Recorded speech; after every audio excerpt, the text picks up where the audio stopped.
Hello, I'm Odin, and today I'm going to make a requested Star Wars prop. It's Captain Rex's Phase 2 helmet from the Clone Wars. Since the Mandalorian helmets and the Clone Trooper helmets look so much alike, I figured I could redesign my heavy Mando pattern as a good start for making Rex's helmet. I also looked at a 3D model made by Colonius. I sized the helmet to fit me in Armorsmith Designer, and then I used Tinkercad to get some really detailed measurements because I wanted to make my own pattern. The dome was nearly identical. It just sits a little higher and has a recessed band that goes around the back. So first I adjusted the pattern, and then I cut my set of pieces from 6mm HD foam. I use a heat gun and my planishing stake to put a curve into all of the flat pieces because when making a dome, curved pieces are easier to glue together than flat ones. I use contact cement to glue everything together. I paint the glue on both parts, give it some time to dry, and then stick the parts together, following the registration marks. And I have a dome. Well, it doesn't feel too big.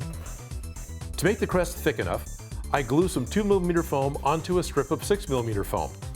And then I purposely curve the pieces while gluing. That way they would hold the shape. Oh, that's not so bad. I glue the crest to the base of the dome right over the center seam. And then I add two 4mm thick foam strips, finishing off the crest. I cut a long piece of 4mm foam and glue it inside the dome to fill the recessed panel. And I start drawing over the faceplate of the Mando pattern, changing it to what I need for a clone helmet. And I trace my new pattern onto some 6mm foam. When I cut it out, I don't cut out the T-visor. Everything will hold its shape and go together better if I cut that out last. I add a small strip of 6mm at the top edge, inside the faceplate. That makes the face look a little thicker and makes a guide for gluing in the visor. I cut out a couple of 6mm pieces for the cheek dents. The cheeks also need to look a little thicker and they need an angle cut. So I set the tilt on my scroll saw for as far as it would go and use a spiral cut blade to cut the angles into the cheeks. Now I can't use my bandsaw to do this because I couldn't get all 4 of these cuts with it. A little work with a sanding drum bit, and that'll clean up the saw blade marks. And then I'll do a little cleanup work on the crest, and I can glue on the face. Got a mark right here for my center line. So I can line that up with the center seam on the top of the helmet, just like I did in The Mandalorian. I also added a thin strip that was taller than the edge of the faceplate, which really helped with gluing on the face. I need to move a line To there. So I'm drawing lines all over the helmet, and I've marked the pattern for some of these. What I've done is this line up in here. This is the center line of the dome, right? So it's gonna be the center between the front of the forehead and the back of the head. This line here is the center line of the upright armored ears that go on the helmet. And those are about 16mm back from the center line of the dome. If I put my seam here between the front half and the back half of the helmet, it'll be hidden by the ears and I'll have less stuff to clean up later. I modify the back of the head pattern to fit this helmet and cut a panel of 4mm foam. I add a thicker piece to extend the cheekbone panel around to the back of the head. When I glue it in with contact cement, I need a piece of paper to keep the top edge from sticking before I want it to. Then I can line up both of the ear seams. I make sure the panel is centered to the dome. Center lines aren't even close. Then pull out the paper to stick the top seam. I cut 2 more panels of 4mm foam and stick them in behind the face to fill in the cheeks. I cut a long strip of 10mm foam to go around the base. This will connect to the tube part that goes around the neck. And it was in 2 pieces with the seam hidden under one of the ears. The mouth sticks out, and I start by just kind of getting the angle that I want. And then I start to trim it back. That's when you realize your pattern isn't uniform anyway.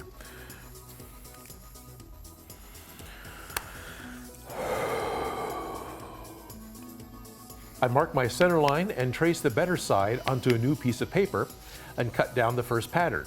Then I can see what's lined up to trace a new symmetrical pattern. I modify the pattern again to make a second layer with a cutout for the mouth grill. Glue both of these 4mm pieces together, trying to make the bent shape that is needed. Then glue in short strips of 2mm foam for the teeth and trim them. It's like a haircut, but for teeth. Then glue the mouth in place. Look, it's got a mouth. Yeah. All right.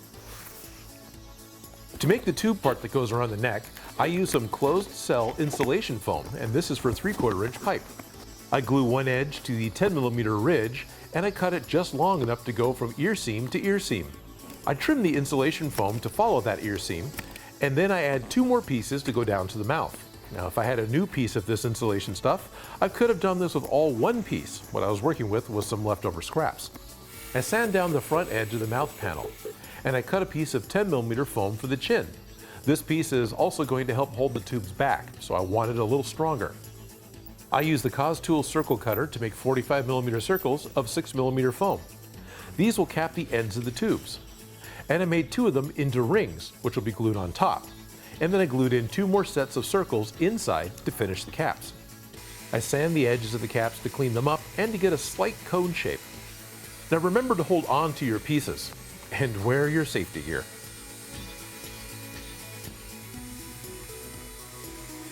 I cut a small piece of 3/4 inch PVC pipe and put them in the ends of the tubes. This will force them back to being round. Glue the caps in place. Now it took 2 to 3 coats of contact cement on this soft pipe insulation. I need a respirator that goes on the chin, so I cut a small piece of 20mm foam dowel and then flatten off one side. I have an extra disc from the caps, and I cut that in half and glue them to the sides, and glue the tiny piece I cut off the dowel. It gets placed close to the mouth panel. And I start making my patterns for the ear armor. Once I have the size that I like, I cut a set from 4mm foam and make a smaller detail panel. For the right ear, I mark where I want to mount the rangefinder, and the left ear gets 3 small raised panels. I add some 6mm strips to the side and glue the ear panels in place over the center line that I had marked earlier. I use 2mm foam for the thin panel that extends down over the neck tube. This also hides that seam on the neck. I cut out a place for the rangefinder to fit. It'll be made from PVC pipe, and it can rotate. The angled back panel is made the same way, but with 1 layer of 6mm foam. There's a raised disc that goes in the back of the head. I need to sand that down because the flat edge needs to fit against the rounded head. Only the part that fits in the recessed band needs to be rounded. The rest is flat and it'll glue on pretty easy. The rangefinder top is really thick, so I stack 4 layers of 10mm HD foam and 1 layer of 6mm. After I clean up the sides with my bandsaw, I trace the top view and the side view on the block, and then I can carefully cut out the shapes. The first pass is easy, but the second pass is a bit tricky because I need to stack the cut parts back together and then carefully cut out the shape I want without losing control of all the parts. I sand down some of the corners and add a little more dimension to the rangefinder. For the rangefinder mast, I cut a piece of brass tube to 170mm. That's easy to make the brass fit the foam.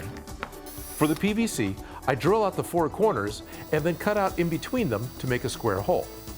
I add washers and a center plastic piece to keep the rangefinder together. It's going to just sit in place. There's a large washer to keep it from pulling out, but that's it. Oh, that works much better. All right. I use some industrial maintenance coating thinner to clean the extra contact cement off of all the seams. The xylene is ideal, but I can't buy that in California easily. I carefully sand down the glue seams. I want the dome to have as minimal seams as possible. And I putty them over with some fast-drying flexible sealant. And this stuff I can sand when it's set. After a couple of hours, I wet sand the seams to get them as smooth as I can. I'm using 400 grit sandpaper. Now I feel ready to remove the visor, so I cut along my lines with a very sharp blade. And I have a hole for the T-visor. There we go.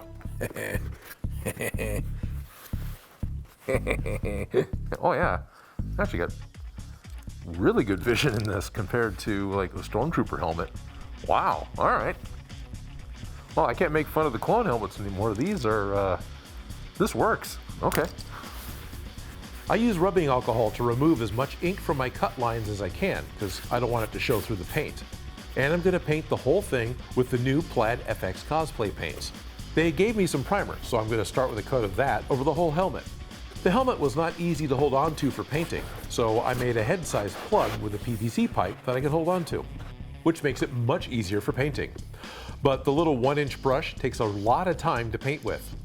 The second coat of Blizzard White was applied with a larger brush. I let a couple of hours pass between the coats. I paint the recessed band and parts of the chin with Doomsday Gray. There's some great color names in this line. And then I paint all the black details, the parts of the mouth grill, the 3 little panels, and the respirator part that goes under the chin, and a little panel lining on the rangefinder. I mix 3 colors and paint the rusty lines where Rex welded his helmet parts back together.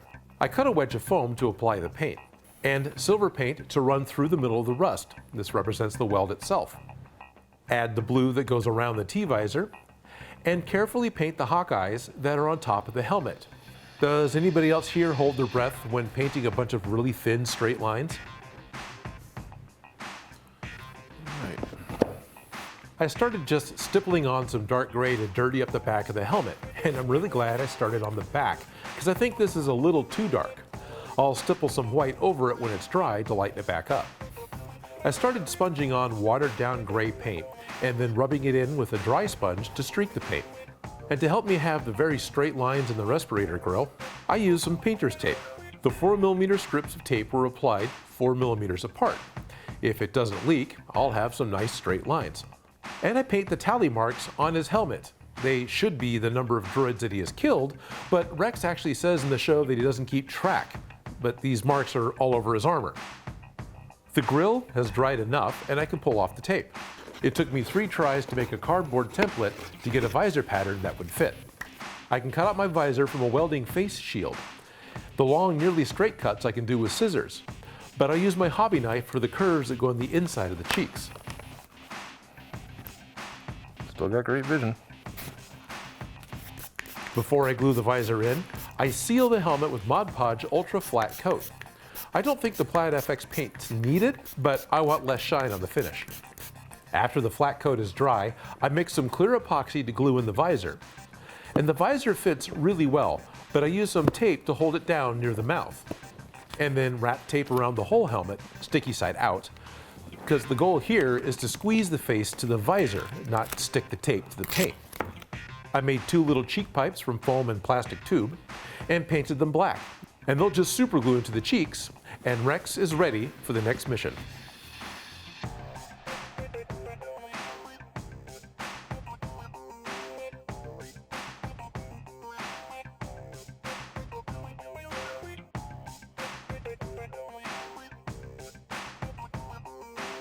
Most of the materials that I used to make this project I picked up locally. I have a link for HD foam in the description of the video. I'm surprised I haven't done more Star Wars helmets because this guy is a lot of fun to figure out. There's a lot going on here. There's a couple of things I'd change if I had a chance, but for now, it's finished. But I don't want to be finished with Clone Wars helmets. I'm enjoying the last season, and I want to make one more before the final episode comes out. So what I'm going to do is I'm going to start a poll on my Patreon page where my Patreons can go on and vote for what helmet they want to see me make next. Is it an ARC Trooper? Maybe one of the Bad Batch? Or is it going to be Rex's helmet from Return of the Jedi? I'll post the winner at the end of March and the new video will come out in April. But if you like this helmet and you want to make one for yourself, I took the full patterns that I made from this video and put it in a link in the description. That way you can download it for free and make your own. And trust me, I know that there are lots of different ways that you can make a Phase 2 helmet.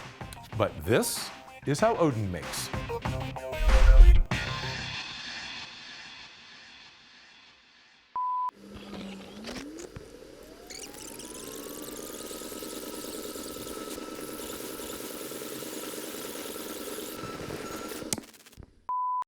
I want to thank JokersWildCosplay, Jeff, Ryan, and Tyler, and all of my Patreon supporters. My Patreon support is the #1 thing that makes this show possible. If you like the video, don't forget to subscribe. Have an idea for something for me to make? Please leave a comment below.